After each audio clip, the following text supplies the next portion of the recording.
Hi, I'm Chris, and today we're going to make this small entry table using materials you could purchase from any big box store. So let's just make it. All right, to start, I'm going to go ahead and cut some 1x4 pine to rough dimensions. This just makes it a whole lot easier to handle and work with in a small shop especially.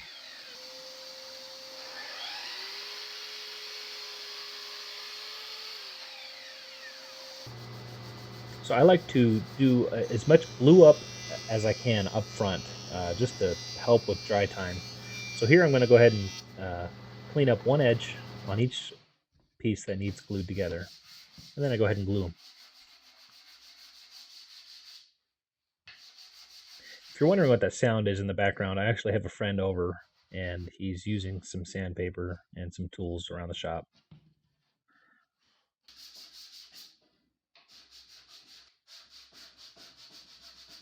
Pine is a very soft wood. It really doesn't need too much as far as clamping pressure goes.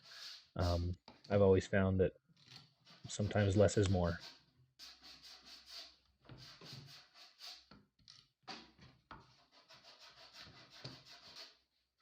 I also really like to try to get the boards as flat and flush and level as possible. And this just saves a whole lot of time and frustration in the future when you're working with it.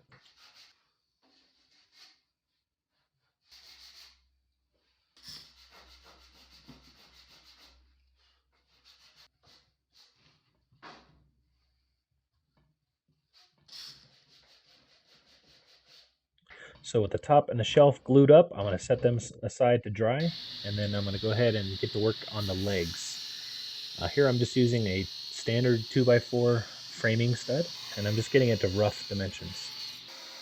Now here I'm cutting up the material that I'm going to use for the aprons for the top and the shelf.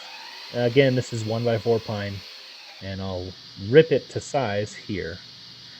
I do apologize, my camera must have been touching the table saw or something. I really don't know what happened, but the video quality really got terrible here, and I do apologize about that. But since these are the only shots that I took of this, I figured I would add them in anyway.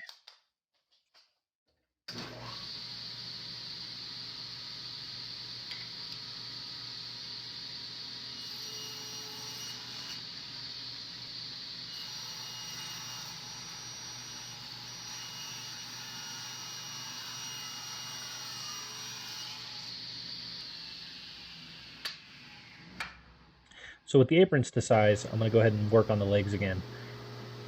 And here I'm going to just make one square corner. I realize not everyone has a big joiner like I do, and you could probably do well enough on a table saw, but I have found that working with perfectly square material makes a huge difference in the outcome of your piece.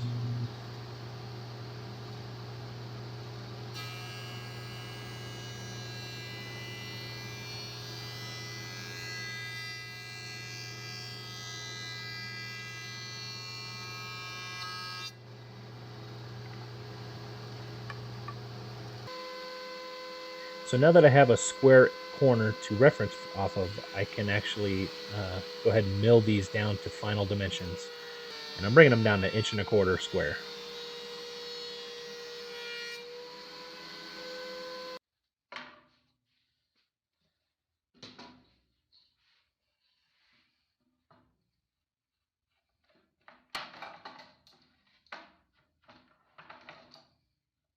So I've given the top and the shelf overnight to dry. And at this point, I'm just removing the clamps and getting them ready to mill to size.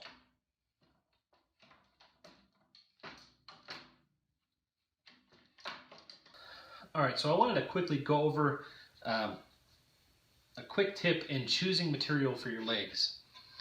As you can see here, all four sides of my legs have the same grain pattern.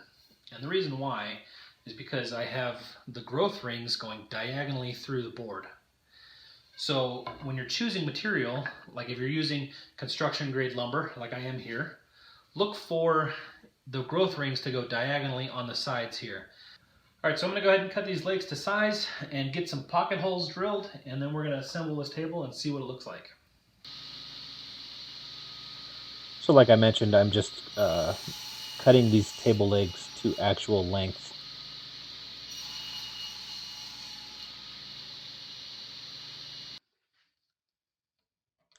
Then I go ahead and drill the pocket holes for the screws.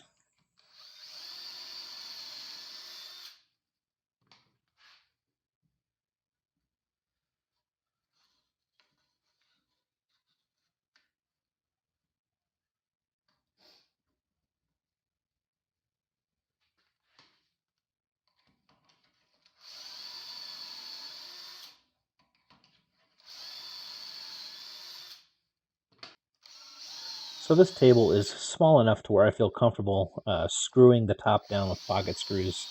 If I were building a larger table, like a dining room table, I probably wouldn't do it, but it should do well enough here. So now I'm assembling essentially what are the two sides of the table. I figured since it's a very narrow table, this would be easier to assemble these first and then add on the longer aprons to that. And it worked out pretty well.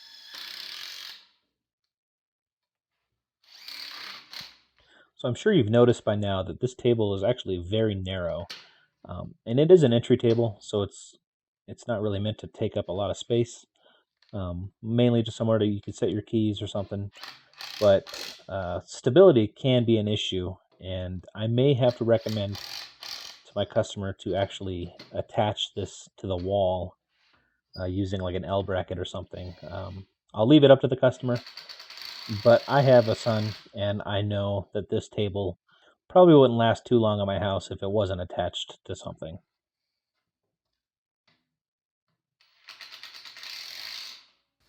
All right, so I learned a long time ago to actually wait until you have the table made or like a cabinet made before you measure the size of the shelves or even the doors.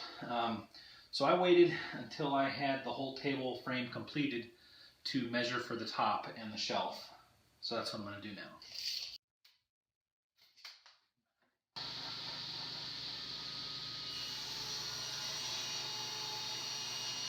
You'll notice I always cut from both sides of any piece that I work on. And the reason I do that is to get it perfectly square and parallel. I never like to work with factory edge because there's always something wrong with it, whether it's rounded over by the manufacturer or dinged up through shipping. Just I always make it a point to never ever have a factory edge.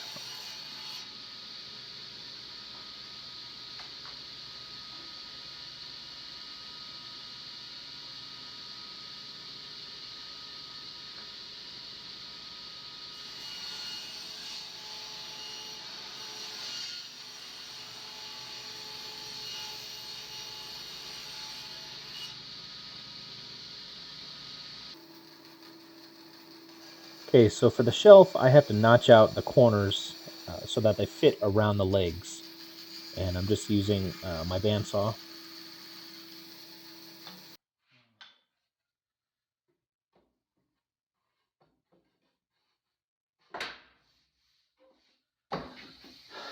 All right, so the basic construction is pretty much done. Now I need to tear it apart and stain it. Now I've run into an issue, and I highly recommend you don't do this. I originally used 2 different species of wood because my customer was gonna paint the table herself. She messaged me and asked if we could stain it, and I told her, yeah, that's no problem at all.